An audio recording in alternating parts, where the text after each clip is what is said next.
12వ వాక్యంలో చదువుకున్నాం. సువార్త 5వ అధ్యాయం 3వ వాక్యం నుండి 12వ వాక్యం.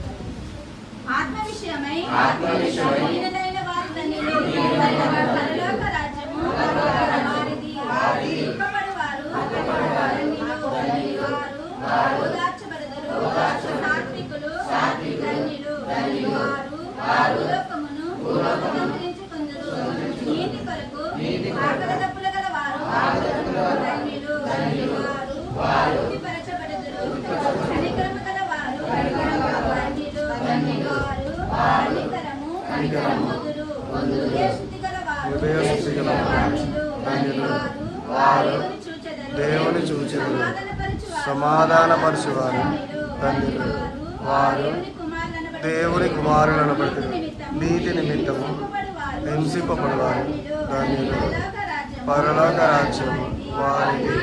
నా నిమిత్తము జనులు మిమ్మును నిందించి హింసించి మీ మీద అబద్ధముగా చెడ్డమాటలు పలుకునప్పుడు మీరు ధన్యులు. సంతోషించి ఆనందించుడి, పరలోకమందు మీ ఫలము అధికమగును. ఆమేన్.